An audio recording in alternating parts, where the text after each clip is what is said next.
tudo bem, gente? Estamos aqui hoje, eu e a professora Jaqueline, para conversar um pouco mais sobre o texto que ela indicou, do Saviani, um texto muito importante para discutir aí as relações entre a nossa sociedade e as escolas.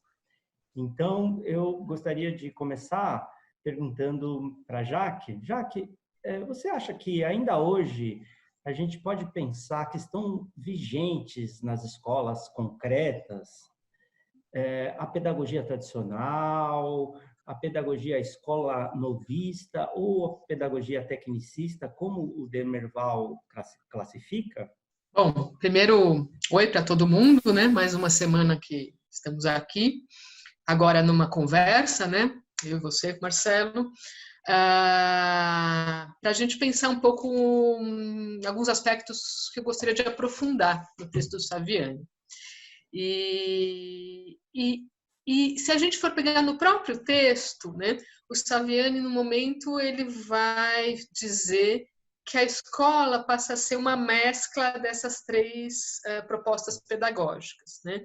Então, a escola ela permanece com uma estrutura tradicional, né, com uma divisão em salas de aulas, em horários rígidos, carteiras, né? Então, ela tem uma estrutura tradicional, com um ideário escola novista, em que o importante é aprender a aprender, em que você também acaba diminuindo a preocupação com os conteúdos, em detrimento de um aprender a aprender, mas que, do jeito como a escola vai caminhando, o que a gente vê é realmente os conteúdos ficam cada vez mais restritos, né, ao básico, então a educação básica, o conteúdo básico, e numa lógica cada vez mais tecnicista, que está preocupada com a eficácia, com a determinação dos recursos, né, os parcos recursos para formar o maior número de gente, e com a perda da autonomia docente que tem que se adequar a determinados modelos planejados por outrem, né? Então, isso ainda está no texto do Saviani, mas que a gente tem que lembrar que foi um texto escrito aí na década de 1980. Então, acho que essa sua pergunta é fundamental quando a gente vê o que aconteceu nessas últimas décadas em relação à educação.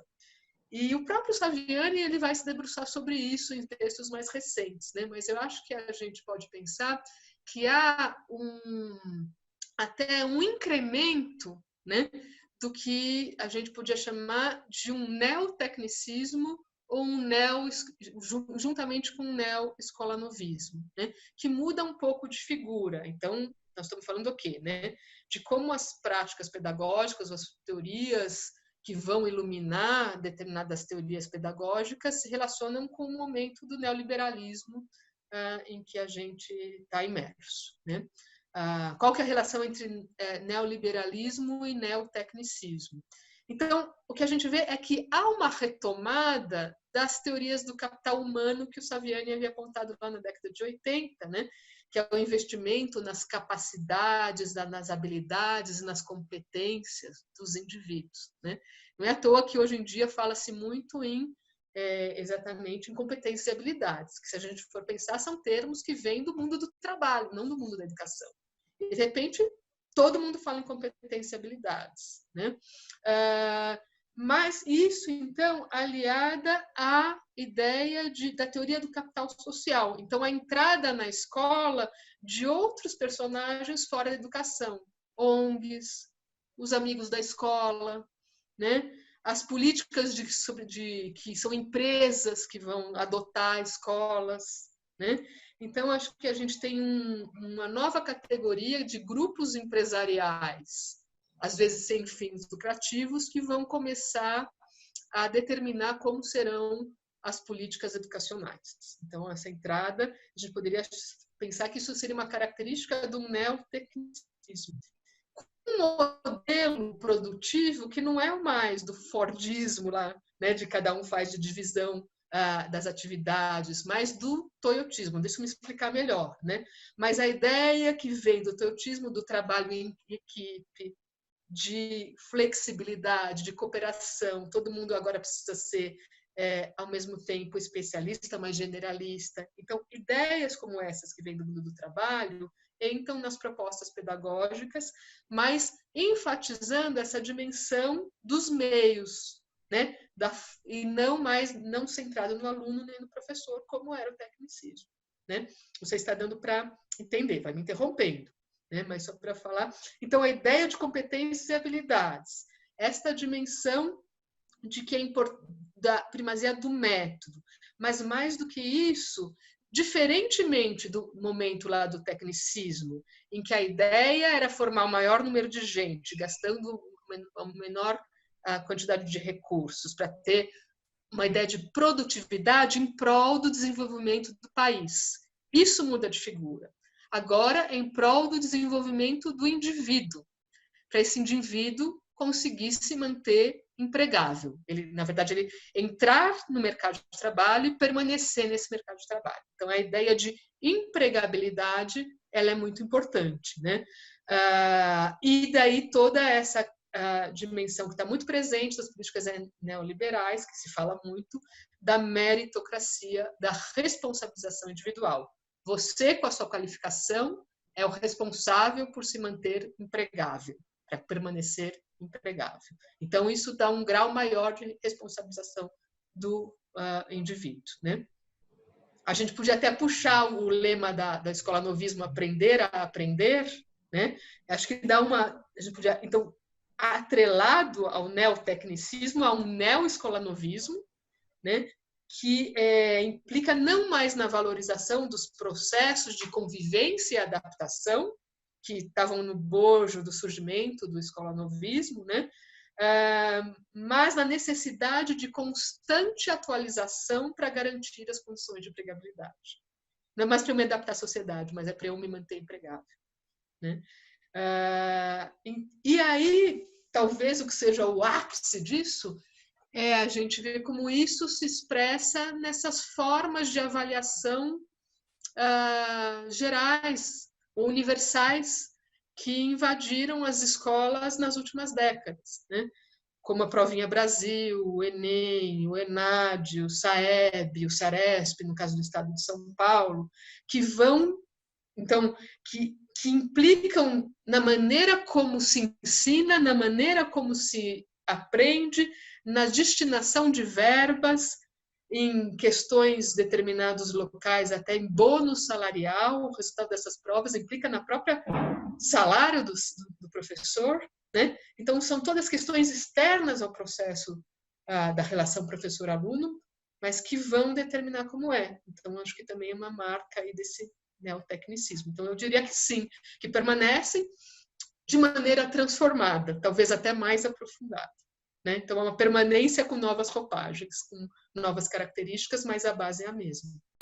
Sim, parece que vivemos tempos de intensificação do individualismo, não é? Porque a escola, ela oferece cada vez mais, ela se esforça cada vez mais para oferecer o básico, e é como se dissesse para os indivíduos: olha, isso aqui estamos te oferecendo, aprenda, não é? E é responsabilidade sua se você não fizer. E se você, portanto, não for bem-sucedido na sociedade, é porque a culpa é sua. Isso também acontece com as próprias escolas, né? Isso que você estava dizendo, a meritocracia também ela é aplicada às unidades escolares, né? E o que faz aprofundar ainda mais as desigualdades, né? Aquelas que conseguiram menos, que precisariam, portanto, de mais condições, elas acabam tendo menos condições, e aí se cria cada vez mais um fosso entre as escolas. O Saviani, ele, na sua classificação aí das teorias, né, ele fala das teorias não críticas, né, que seriam até ingênuas, porque desconheceriam, né, não levariam em consideração essa relação da escola com a sociedade e, portanto, acabariam reproduzindo sem saber, né, essas desigualdades. E ele fala também das teorias crítico-reprodutivistas como aquelas que são conscientes de que a escola reproduz mesmo, né, essas desigualdades e que foram feitas justamente como uma peça nesse grande mecanismo da sociedade capitalista, né? E, bom, mas não temos saída, então? Como é isso, Jaque?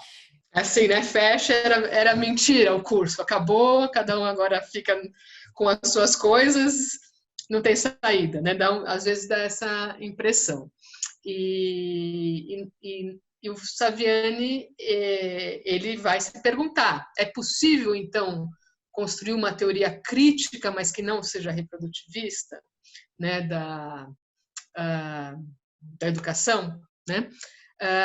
E efetivamente acho que esta é a necessidade de construção eterna que nós temos, né? E que também aponta o quê? Então, a necessidade de superação tanto essa ingenuidade das teorias não críticas que colocam a escola na vanguarda da transformação social, né? Então, seria a escola responsável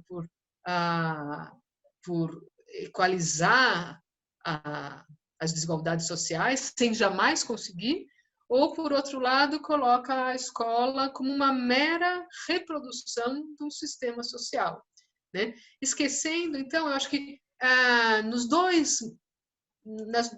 nessas duas visões, a gente sacrifica a possibilidade de ação humana, né? É como se não houvesse a possibilidade de ação humana, porque numa ela está presa numa superpotência sem jamais conseguir, e na outra a gente cai na impotência plena, né?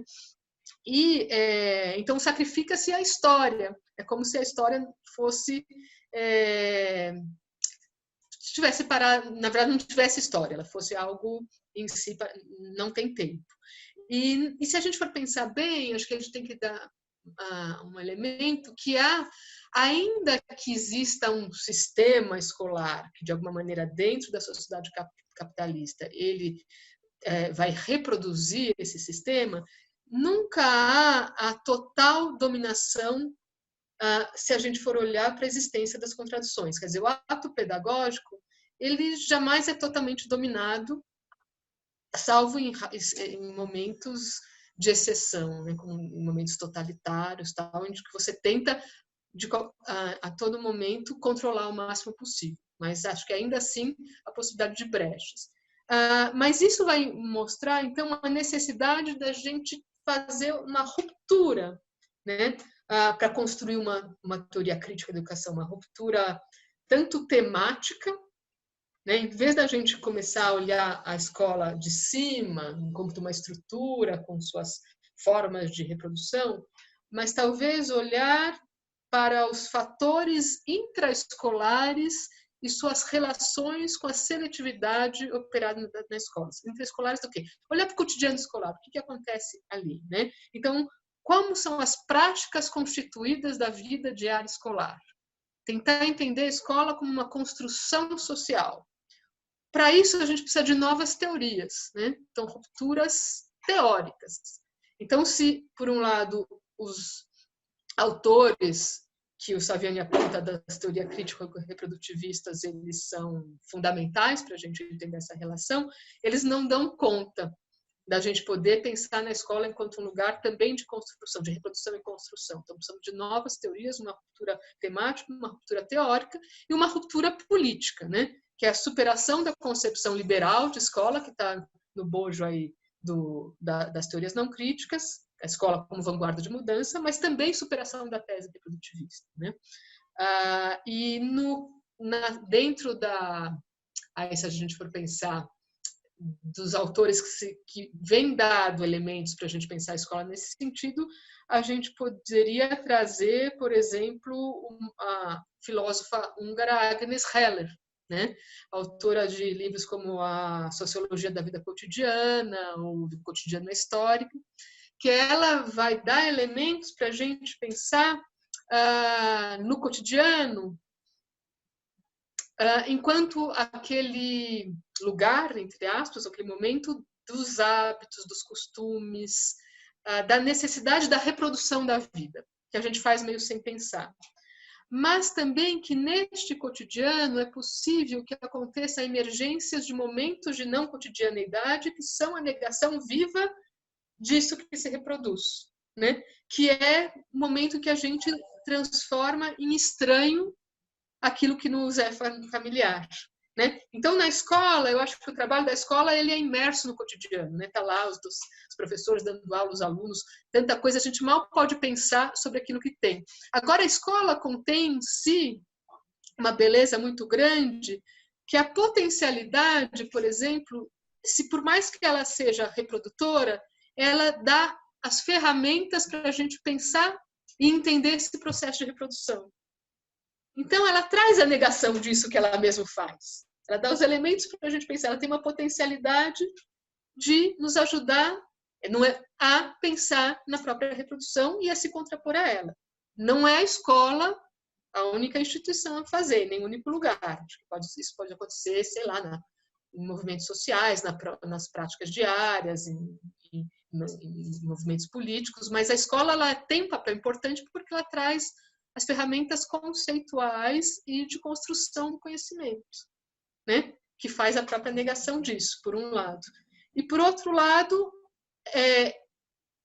a gente também, ao olhar para o interior de cada escola, a gente vai ver que não é ao acaso que elas são chamadas de unidades escolares, né? Porque se por um lado elas então estão todas sobre um mesmo bojo, submetidas às mesmas políticas educacionais e dentro de uma mesma lógica social, dentro de uma mesma lógica sobre o capitalismo, o mesmo meio de produção, elas se apropriam, as pessoas que fazem o cotidiano dessa escola se apropriam de maneiras diversas e tem brechas aí que podem constituir, dentro dos limites possíveis, outras formas e outras experiências de atuação, que a gente conhece muitas, né? Acho que tem vários exemplos aí. Acho que os nossos cursistas devem ter, imagino, várias experiências que trazem a negação disso, ainda que sejam, às vezes, reduzidas no tempo ou limitadas, mas que nesse momento restituem a condição de sujeito das pessoas. Porque acho que isso que acontece no nosso, né? Nós somos a um processo de objetificação de todos, mas às vezes a gente consegue romper isso e ainda que momentaneamente a gente se constitui como sujeitos no mundo. E às vezes a escola é um lugar onde isso pode acontecer. Ela não é uma fábrica, né? Nesse sentido, ela tem possibilidade de construção coletiva e da relação entre os docentes e os estudantes, com a comunidade, e processos de invenção e de resistência. Né?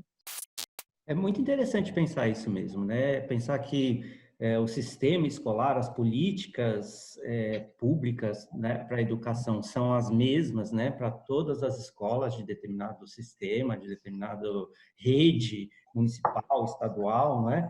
Mas cada escola faz das diretrizes algo concreto diferente, que tem a ver consigo própria, e podemos pensar isso para cada indivíduo, né, para cada professor, para cada aluno, não é? Existe uma associação entre reprodução e ruptura, né? Em relação às políticas, em relação ao ensino, em relação às relações que vão se desenvolvendo dentro da escola, né? Eu acho que aprender a olhar e a perceber como essas rupturas, essa tensão, muitas vezes, se dá no cotidiano das relações escolares, eu acho que é muito importante, né, para a gente construir saídas, né, que não sejam saídas ilusórias, que não sejam saídas onipotentes, né, que não levam a lugar nenhum e também nos tirem do conformismo ou da mera lamentação que não dá para fazer nada diante do colossal problema que nos aflige, né? Acho isso bastante importante mesmo, né? E nos convoca, não é, a investigar e a agir, não é, nisso e criar história, porque justamente é isso que o Saviani também nos desafia, né? A resgatar a história, e a história é isso, né? A história é a capacidade dos seres humanos fazerem diferente, porque se não houvesse história, estaríamos ainda lá nas cavernas fazendo do mesmo jeito, né? O fato de que que fazemos diferente a cada geração, enfim, isso é o que nos diferencia, né, enquanto seres humanos, não é? Isso, e acho que o que você está falando aí me fez pensar mais um elemento, quer dizer, eu acho que, assim, que tanto a teoria, quer dizer, a possibilidade de a gente estudar, mesmo as ideias do Saviani e outras, mas também a prática diária docente, nos traz já elementos da crítica para esse fazer diferente, né? Até se a gente for lembrar do Paulo Freire, né, que falava da dimensão da utopia, né, mas que contém em si a crítica, né? Você pensa que a crítica já contém em si a possibilidade de da construção de algo diferente. Eu estava pensando num elemento, talvez um exemplo disso, né? Que é a necessidade, então, da gente recuperar, ou mais do que recuperar, construir a possibilidade do professor ser um sujeito no mais profundo sentido do termo, né?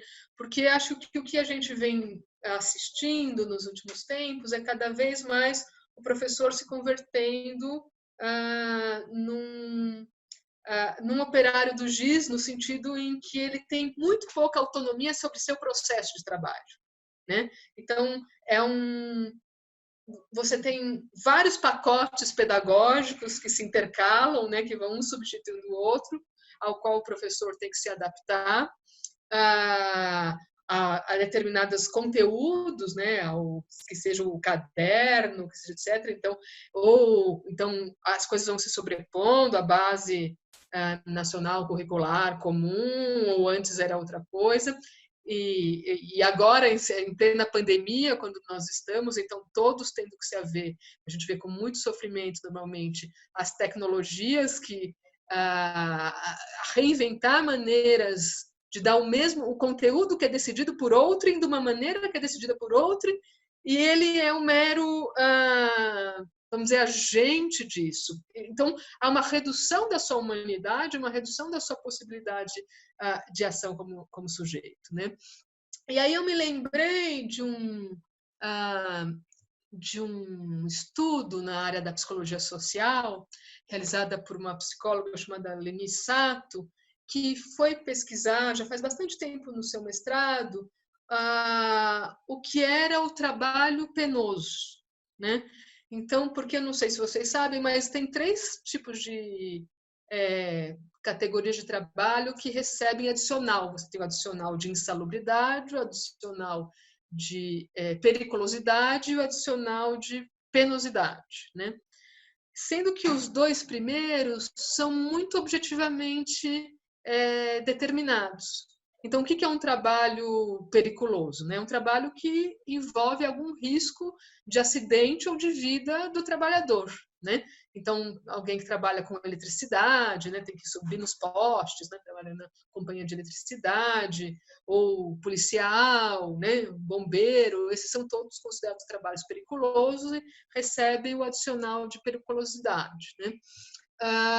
Aí você tem o trabalho insalubre, né, que recebe o adicional de insalubridade, que também é muito objetivamente determinado. Então, você, por exemplo, trabalha numa indústria de tintas e é possível determinar quais são o que você está aspirando, né, os elementos que você aspira. Então, é insalubre, é um ambiente insalubre, ou no frio, né, trabalha no frigorífico, ou no aeroporto. Então, o nível de ruído, você consegue medir o número de decibéis. Então, são formas objetivamente determinadas. Mas a penosidade, ela tem um caráter subjetivo muito grande. Você não consegue medir de uma maneira objetiva o que é um trabalho penoso, né? E essa pesquisadora, a Leni Sato, ela foi pesquisar uma categoria que recebe adicional de penosidade, que é a de motoristas de ônibus urbanos, na cidade de São Paulo, no caso. E, bom, ela fez uma longa pesquisa de convivência com os motoristas. Acho que isso é muito importante, né? A gente está junto, né? pensar no conhecimento a partir daqueles que estão vivendo esse lugar, eles têm muito a nos dizer, então, e ela vai perceber, então, que um trabalho é tão mais penoso quanto menos controle sobre o processo de trabalho o trabalhador tem. Né? E no caso dos motoristas de ônibus, eles têm muito pouco controle sobre o seu processo de trabalho, porque eles têm que fazer um horário, mas tem trânsito, eles têm que gastar um X de gasolina, de diesel, né? Mas tem subida, descida, enfim, tem várias coisas, eles não conseguem controlar a malha rodoviária urbana. E, no entanto, eles precisam controlar, porque disso depende o salário deles. E aí isso dá o caráter de penosidade. Bom, por que eu estou falando tudo isso? Né? Falando, porque o trabalho docente é um trabalho penoso. Na verdade, eu estou querendo dizer que talvez um elemento para a gente pensar para um trabalho que efetivamente, para o trabalho docente, fazer sentido, ser menos penoso, na verdade, ser mais significativo e potente, é a constituição em que o professor possa ter controle sobre o seu processo de trabalho. Então, acho que a crítica ao que é essa forma de trabalho nos aponta elementos para a gente atuar. Né? Então, ter controle sobre o processo de trabalho, construir essa escola conjuntamente. E não isoladamente, quer dizer, não é cada um responsável pela sua turma, pela sua sala de aula, pelo Joãozinho, né? Essa coisa que dá uma dimensão individual, às vezes de muito sofrimento, em que você retira a possibilidade de construção do sujeito, mas ao contrário. Né? Então, acho que esse é um elemento que a gente só consegue ver quando vai para o cotidiano das escolas. E que talvez as teorias crítico-reprodutivistas não dão conta. E talvez esse seja o nosso convite aqui neste curso, né? Quando a gente vai olhar para o bullying, para o preconceito, para a violência, né? Ter um olhar que parte efetivamente como isso se constitui na sociedade, mas também como aparece como fenômeno local em cada escola, que vai se relacionar de uma maneira própria com esses fenômenos, a partir da história daquelas pessoas que estão construindo cotidianamente aquele local. Né? Talvez isso seja uma coisa interessante para a gente pensar. Muito interessante isso, Jaque, que você falou. Me fez lembrar também de um outro grande defensor da educação pública brasileira, que é o Florestan Fernandes, que foi deputado, grande sociólogo brasileiro, enfim, ele dizia que se a gente quer efetivamente mudar a educação no Brasil, a gente tem que agir num tripé, né? Primeiro, valorizar os professores, isso significa pagar bem, não é? Para que ele tenha, seja reconhecido o seu valor por toda a sociedade, isso, né, inegável, inquestionável. A segunda coisa é ele se formar permanentemente, e isso como algo incorporado na sua jornada de trabalho, né? Ele tem que trabalhar, dar aula, etc., e tem que estar sempre estudando, e tem que ser pago para isso, né?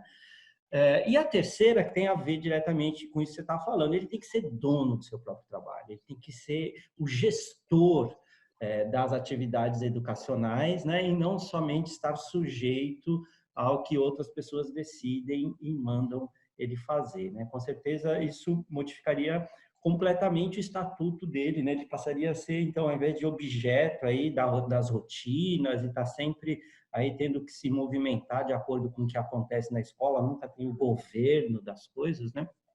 Modificaria isso completamente e faria com que ele, então, pudesse colocar para fora aquilo que a gente nunca deixa de ter, não é? Que é a nossa capacidade de questionar, nossa capacidade de pensar, nossa capacidade de criar, né? Mas todas essas ficam soterradas aí por um frenesi, um funcionamento da escola, um funcionamento institucional que acaba nos submetendo e causando muita infelicidade e às vezes até complicações aí de estresse, né, de penosidade, de sofrimento mental também, né?